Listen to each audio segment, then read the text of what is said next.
సంగారెడ్డి జిల్లా పటాన్చెరు నియోజకవర్గం పటాన్చెరు డివిజన్ పరిధిలోని అంబేద్కర్ సర్కిల్లో మేడే దినోత్సవాన్ని ఘనంగా నిర్వహించారు.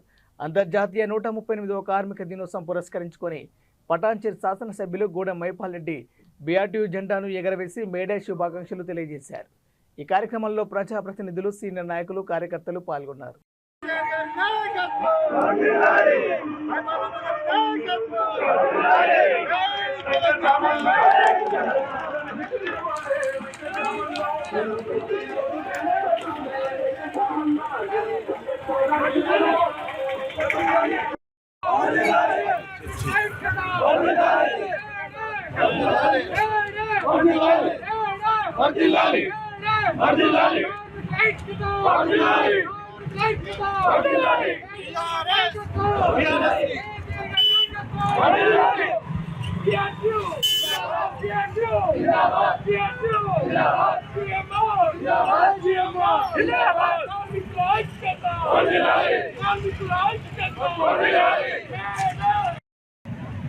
ఈరోజు మేడేని పురస్కరించుకొని యావత్ తెలంగాణ కాదు, యావత్ భారతదేశం కాదు, యావత్ ప్రపంచమంతా ఈరోజు మేడే కార్యక్రమాలు అనేది జరుపుకుంటా ఉన్నారు.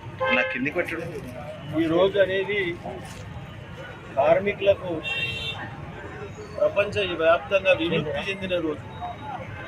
ఎంతోమంది కార్మికులు చనిపోయి, వందల వేల సంఖ్యలో కార్మికులు చనిపోయిన తర్వాత ఈరోజు కార్మికుల విముక్తి చెందిన రోజు. దాన్ని రాష్ట్ర వ్యాప్తమే కాదు, దేశవ్యాప్త, ప్రపంచవ్యాప్తంగా మేడే సంబరాలు జరుపుకుంటా ఉన్నారు. మన ప్రాంతంలో నేషనల్, మల్టీనేషనల్ కంపెనీస్ అన్నీ మన దగ్గర ఉన్నారు. మన నియోజకవర్గంలో 2.5 లక్షల కార్మికులు పనిచేస్తూ ఉన్నారు. బీడీఎల్ కానీ, ఓడిఎఫ్ కానీ, డిహెచ్ఎల్ కానీ, ఇక్విసెట్ కానీ, నేషనల్, మల్టీనేషనల్ కంపెనీలలో 2.5 లక్షల మంది కార్మికులు మన ప్రాంతంలో ఉన్నారు. వారందరికీ ఈరోజు మేడే శుభాకాంక్షలు తెలియజేస్తూ ఉన్నారు. ఈరోజు పనిచేసారు 3 షిఫ్ట్ల కింద, పుష్కలంగా కరెంటు, ఇక్కడ యజమాన్యం సంతోషము, దాంతోపాటు కార్మికుల మీద పుష్కలంగా 3 షిఫ్ట్ల కింద పనిచేసుకొని కుటుంబ సభ్యులతో సంతోషంగా ఉన్నారు.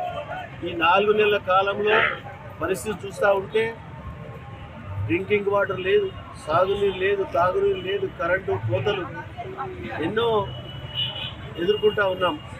దయచేసి మీరందరూ, కార్మిక సోదరులందరూ ఆలోచన చేసి రేపు 13వ తారీఖు జరగబోయే ఎలక్షన్లో మీరు మంచి నిర్ణయం తీసుకుంటారని చెప్పి ఆ భగవంతుని ఆశీస్సులతో మీ అందరికీ కోరుకుంటూ ధన్యవాదాలు తెలియజేస్తా ఉన్నాం. ఇంకో ముఖ్యమైన అంశం ఏంటంటే